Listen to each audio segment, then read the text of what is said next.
If you go to UNLV's Artemis Ham Hall this weekend, you will see a tall, blonde woman there. She'll be the one in the lovely gown. She will stride onto the stage. She will sit down at a very large piano. And then you might hear this.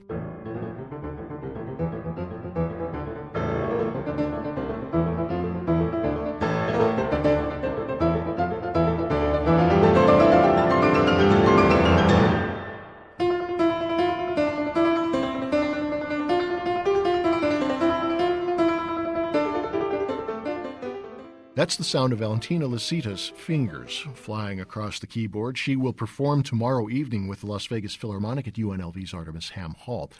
They'll be playing the Chopin Piano Concerto No. 1, honoring the composer Frédéric Chopin, who would have turned 200 just a few weeks ago. Valentina Lisitsa joins us in the studios, along with the Philharmonic's conductor and our frequent guest, Maestro David Itkin. Valentina and David, welcome. How are you planning to celebrate the Chopin bicentennial with the Philharmonic? Well, his greatest piece. That's how. His greatest piece with orchestra. Sorry about that, Valentina. Pianists are all rolling their eyes if I say that. It's his greatest piece. His greatest piece with orchestra is certainly the way for us to honor Chopin's birthday. This most marvelous concerto.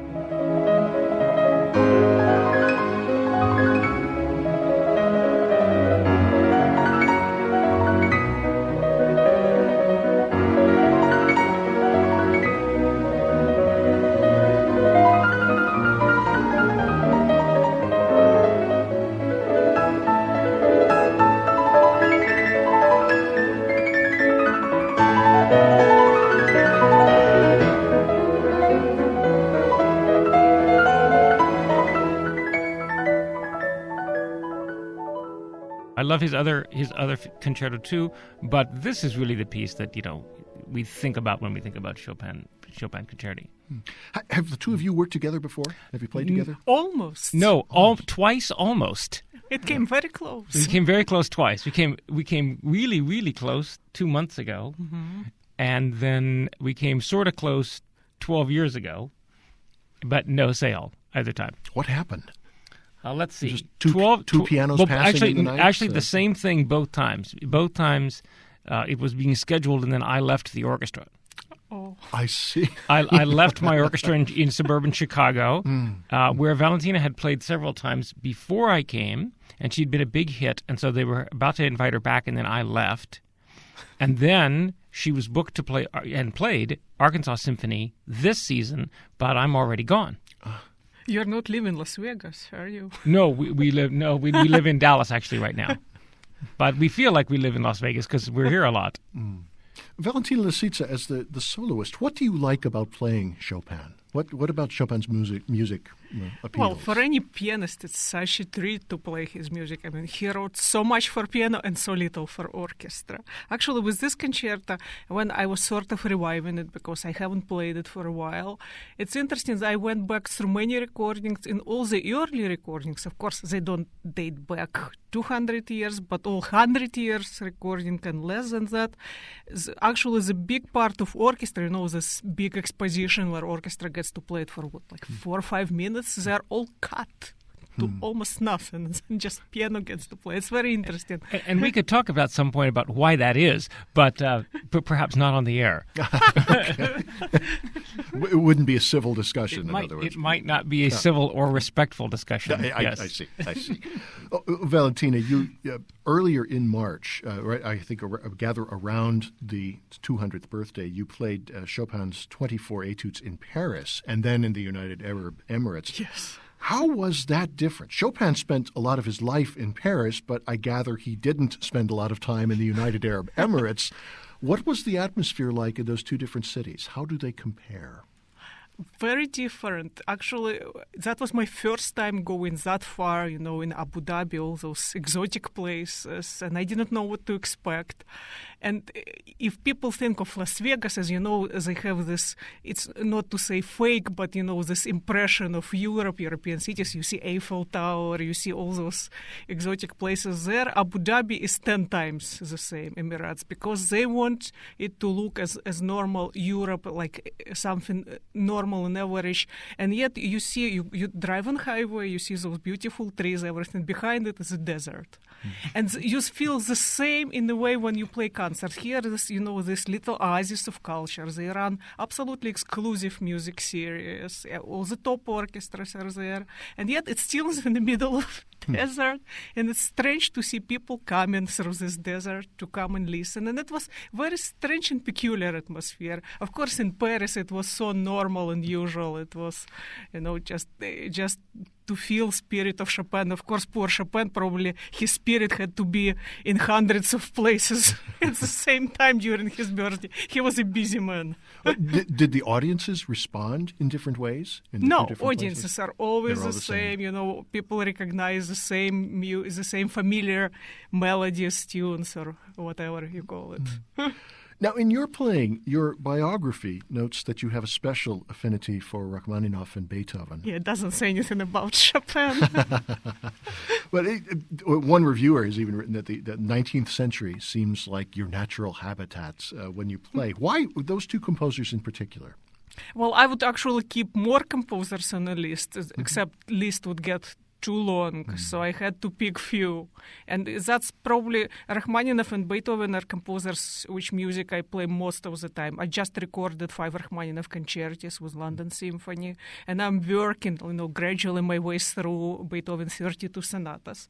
But I did record for video Chopin etudes, and I'm going to do them for CD this year, and I'm doing 2 full recitals with Chopin. So actually, this nice start in March with Chopin etudes and now concerta, it's a good way to do it. I know there are some who hear Chopin or begin to be familiar with the work of Chopin, who tend to think of him as somebody who focused on miniatures and with a lot of finesse. And Rachmaninoff, especially with the concerti, it's just all emotion, and it's thunder and all these large things. And yet, I'm not sure either of those perceptions is quite right. Absolutely, you are so right in saying that, because people like to find stereotypes. And if you listen to Rachmaninoff performing his works, what strikes you is aristocratic way of playing. He's never over the top. It's never, this typical so-called Russian school of playing when you just bend the hell out of piano and play as loud and as fast as possible. It's not happening. And Chopin is not this, effeminate, always sick with this tuberculosis kind of man. He was quite strong. He was a wonderful pianist. He was considered as the best. He could give a run for his money for Franz Liszt. And he wrote his etudes, which is still a big stumbling block for many fine young pianists who are just trying to get head on and to try somehow to play through those pieces. It's very virtuoso. Sometimes it's very loud. He puts triple fortes in some of his pieces, We're talking to Valentina Lisitsa, who is the pianist who will play with the Las Vegas Philharmonic tomorrow at 8 p.m. at UNLV's Artemis Ham Hall. And Maestro David Itkin is with us as well, of course, the music director and conductor of the Philharmonic. Maestro, we're going to hear 3 pieces in the performance tomorrow. You've got the Chopin Piano Concerto No. 1.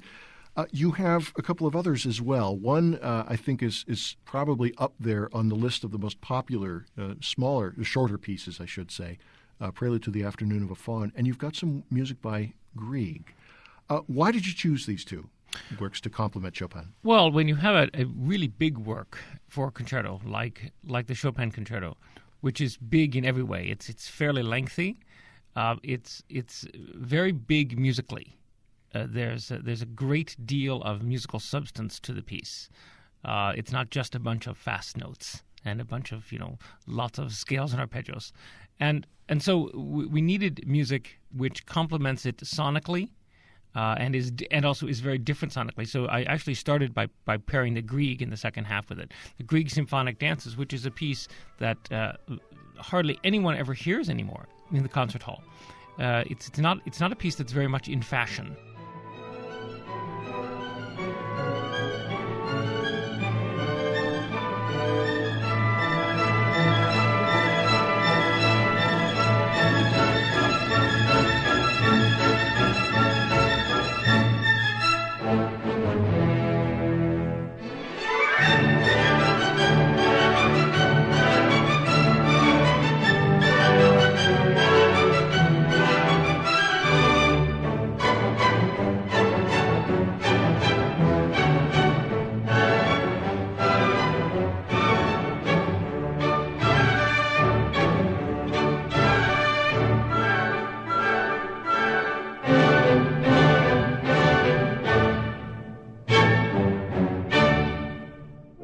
it's a piece I really like. I don't do it very often, but I've done it a number of times, and it has to fit in just the right spot. And in fact, it had to fit in just the right spot in our season, too, because we have just played Bartók Concerto for Orchestra just a couple months ago here. There's also not only thinking about this concert, but about our whole season and how things are shaped. We play this massive, fantastically serious, very complex work of Bartók.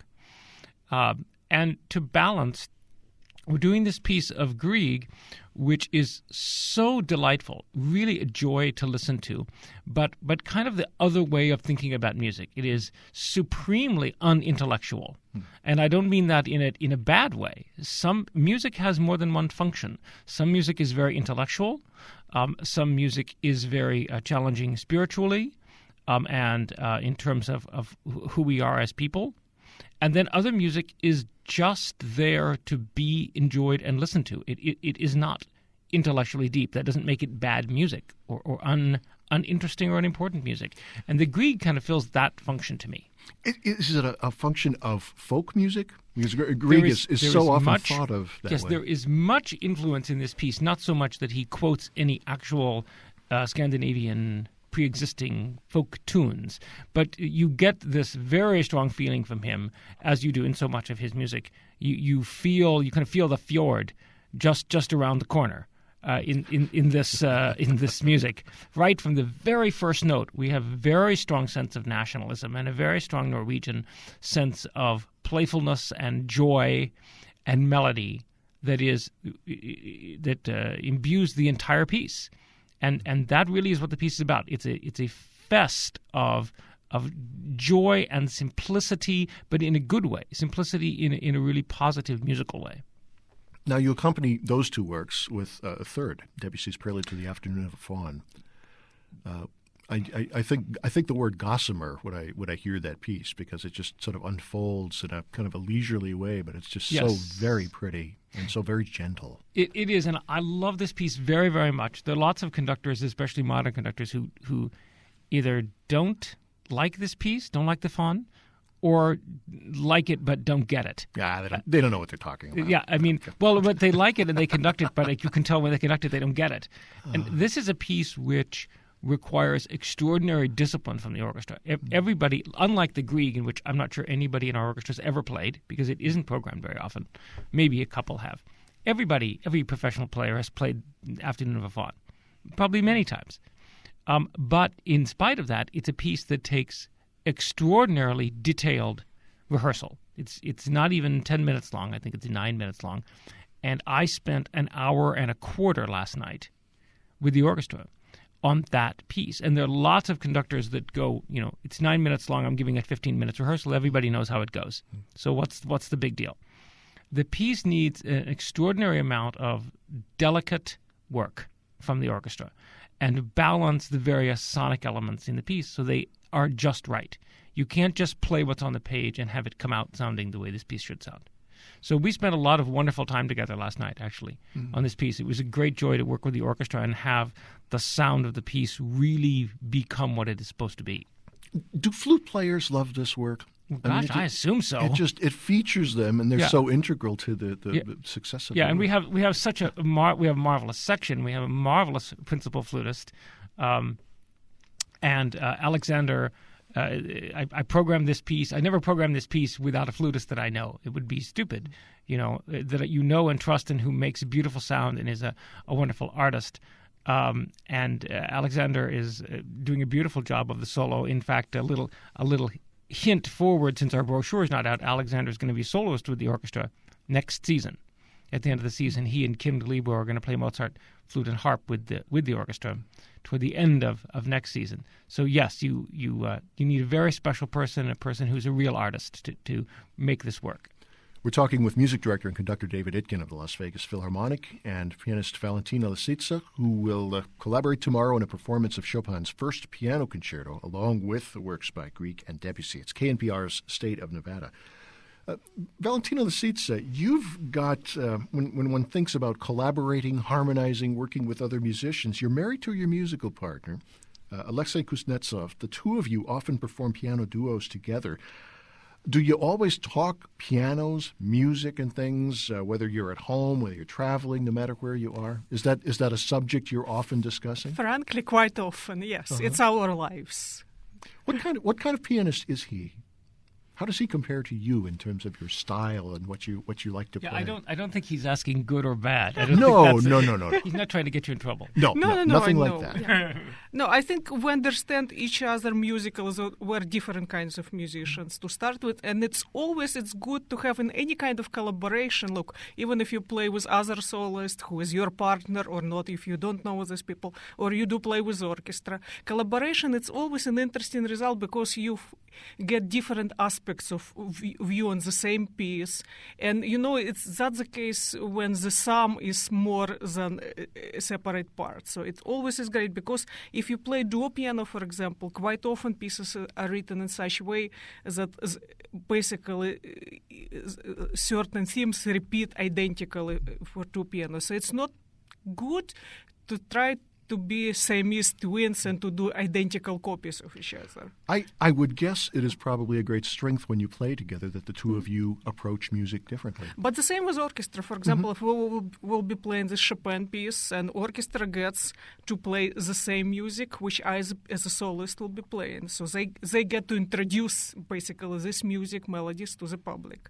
And this is kind of subjective and objective kind of looking into things because orchestra cannot by its nature be so flexible and so unrhythmical sometimes as pianist. So again, you get two different kind of points of view on the same music, on the same style. So that's where collaboration works miracles. Mm. Do you find that orchestras are very different in the way they want to approach works for piano and orchestra? Do you have to kind of negotiate how you're going to perform these works with different ensembles? Of course, yes, yes. Compromise is the word of the day always. What kinds of things do you compromise? When you're discussing this and you're thinking, here's how we will perform this piece? I don't like to discuss things because every time, when you start talking about something, it means you're in trouble because you have to sense musical things. Like I was on tour with some orchestra I wouldn't name and with great conductor, and we had problem just with basic things like entering together because we felt music in different tempos. And he kept saying, oh, I look at you, you just show me. And I wanted to tell him, don't look, just listen. No, when you do get musical sense, it's a feedback between orchestra, between soloists, even between the audience orchestra and soloists, because when you perform for people, you also get silent kind of feedback, or not so silent, when people applaud between the movements, and everybody sort of makes sour face over it. Are there different kinds of silence? When you say silence and feedback, can you tell when an audience is silent because they're just not understanding what you're doing, and when they're silent because they understand exactly what you're doing? The more they're silent, the more they understand, or at least even if they don't understand, they feel. Because if you feel people, wiggling in their chairs and looking at program notes, it means something is going wrong. They don't understand. Because if you grab their attention and they sit there, hopefully with their jaw drop, but that's the best feeling, the deep silence. Now, when we talked about collaboration with an orchestra, but you also collaborate with the violinist Hilary Hahn. Yeah. And next year you will be touring with her. How did you first meet Hilary Hahn? We met at a festival a few years ago in Florida, and we played just one Mozart sonata together, and it worked so easily that we both made notice of it. And when she kind of lost her partner at that point, because that you're a very good pianist, she decided that she doesn't want to tour anymore. She wanted to start a family. At that time, I had family and I just had baby, so I was looking for some diversion. And we went on tour already for 3 years, and that will be our 4th year. So basically, every year we put aside a few weeks to go. Do you have to think differently about the music you play when you are a soloist instead of an accompanist? No. You always think of music and you are trying to project what you do. With Hilary, we are two totally different musicians. Absolutely. It cannot be more opposite. But somehow it still works together, and people comment on that. Maestro David Itkin, on the subject of collaborations, what do you do as a conductor to help to harmonize the orchestra, whether it's with Valentina Lisitsa or with any other soloist who's performing with you? Well, as Valentina said, compromise is the word of the day in the concerto, and there are some soloists who, and some conductors, both, who there's no compromise. There's no compromise. We're going to do it this tempo, and the retard is going to be exactly this much, and you have to do this here, and you have to do this here, and that's sort of uncomfortable. Valentina's played this piece a lot. She has ideas. We haven't gone through it yet, not till tomorrow, but she will have lots of ideas about exactly what she wants to do, how she wants to play. I've conducted this piece a lot, and I have a sense of how I like the interplay between orchestra and piano to go. But all of those things will have little compromises around the edges to meld the two things, and that's the only way it works. And as Valentina said, very interestingly, most of it is without talking about it. Most of it is she plays something for me, and I say, I get that. We don't have to do that anymore. Or I say, could you just blank in this bar? Mm-hmm. A little bit less or a little bit more. And we don't really have to have a whole, doctoral dissertation over the subject. Speaking of collaborative things and interact, and I mentioned audience a moment ago. Valentina Lisitsa, there are some musicians, Yo-Yo Ma is one who comes to mind, where when he is playing, he isn't looking at his cello. He's not looking at his left hand. He's looking around. He looks at the audience. And there's a kind of interaction with the audience that I guess you can do when you are Yo-Yo Ma. He's Yo-Yo Ma, and the rest of us aren't. Do you like interacting with the audience? You've been noted as someone who's often smiling as she performs, and just kind of lights up the stage a little bit.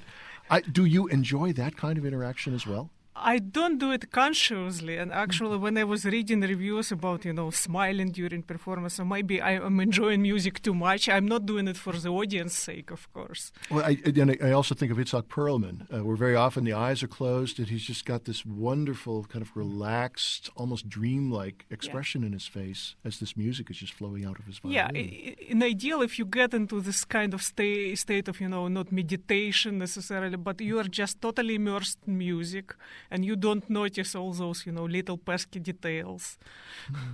And yet, I would imagine you don't smile if you're playing perhaps the G minor prelude of Rachmaninoff. I certainly hope not. Do you feel the music just coursing through you as you play works like that? I don't think of it at the moment when I play, because if I'm immersed, I'm just there and I don't think what my facial expressions are or what to do. Because if you are not immersed, then you start noticing little things. They start bothering you, somebody opening candy or some lights flickering or whatever. Then it means you're not totally immersed. Sometimes, with audiences especially, you can say things about positive or negative interaction. Like when I was playing Chopin Etude just months ago, and I did concert in California before going to Paris, that's the first time I willfully interacted with a member of audience in a negative way, because I was playing etudes of Chopin. I was all in music, and then I had very shiny piano, and this guy was sitting just with camera 3 rows apart, and he was flashing the camera, and I was blinded, so I didn't know what to do, and I got totally distracted. I came out of music because now I was just trying to play notes and try not to sing. Then I just turned my face to him, and I was staring into his camera for about probably good 20 seconds before he got the message. But I kept playing Etude of Chopin, Opus 10, number 8, which was not easy. You must have been tempted just to stop and say, take the picture, I'm starting over. No, but I was so angry, because first of all, I was angry at him not because he was taking pictures or not, but because he took me by force out of the state of immersion into music. Mm-hmm. And I had to get it out of my system. Mm-hmm. We're talking with Valentina Lisitsa, who is the piano soloist tomorrow evening with the Las Vegas Philharmonic, performing Chopin's first piano concerto. Maestro David Itkin is here as well. He will conduct that Chopin as well as works by Grieg and Debussy. It's KNPR's State of Nevada. Valentina Lisitsa, your son is 4. You started playing at about that age, I would imagine? According to my grandma, I was 3 years and 8 months old. So not quite the age of 4. Have you and your husband, Alexei, taught him to play yet? Have you introduced him to this? He is a very strong-willed child, and he wants to do everything his way, and he's a little scientist. You know, when at the age when all kids, all their questions are why, his questions are always how do we make? It's not about piano. He loves music. He reacts very strongly to music. He knows many pieces by heart just by hearing them. But he's not attempting to play the piano. He's not attempted yet. No, maybe he'll become a conductor. Well, he better learn to play something first. But, some of us don't bother, as you know very well. Well, Maestro Itkin, what do you, and I guess, Valentina, I could ask you this as well, what do you want the audience to take away from the performance hall Saturday night as the concert concludes? What do you want them feeling? Of Chopin particularly? Or I would say certainly of Chopin anything. Because of the bicentennial, but anything. To take away, I'm not sure I know exactly where to start. I mean, I think in the whole picture of the concert, the audience, and this is often my goal when I program, the audience is going to have 3 very different experiences. I mean, really about as different as you could be musically and still stay within all of it very mainstream repertoire. The experience you have emotionally and spiritually and sonically to the Prelude to the Afternoon of a Faun, and then the Chopin Concerto, and then the Grieg symphonic dances are just extraordinarily different, and the way they affect you on hearing them is very, very different. So I think that is a big part of it. I think that it's a very diverse meal of musical experiences. But that's what you want in a good program. That's for a exactly concert, what I want, yes. And a good meal. Yes, and a good meal. All 3 of them, yes. Valentina Lisitsa, you've got plans to tour with Hilary Hahn next year. She has often collaborated with artists who are not classical musicians. Have you ever thought about that as well? I haven't thought about that. It just happened. Like last year, I collaborated with, I think it's punk rock group. So, but when classical artists, they do what they call a crossover. So basically, they get out of their classical repertoire and they do some more popular stuff. I absolutely refuse to do that, even in that case. So with this group called Horse the Band, it's alternative rock. It's very as hardcore as it gets. When they offered me to do a little solo in one of their pieces, which was called Rape Escape or something, something controversial to attract attention, and they described me exactly what they wanted my solo to be. I said, I know exactly what I want to do. And they send me, how they do it in this kind of recordings, because they send you ready-made track and you just add your track. So without saying to them what I did, I added their cadenza from Prokofiev's Second Concerto. Incidentally, it was written in the same key, the same time signature, everything. And I said, oh my gosh, that's the best piece. Wow, that's incredible. It fits so great. So, here you go, guys.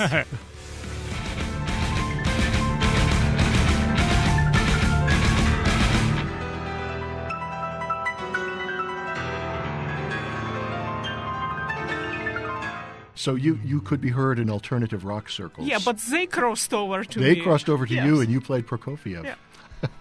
Valentina Lisitsa performs Chopin's First Piano Concerto tomorrow evening at Ham Hall, tomorrow night at 8 o'clock, part of the Las Vegas Philharmonic's concert series. Maestro David Itkin is with us as well. Thanks so much for dropping by. Our pleasure.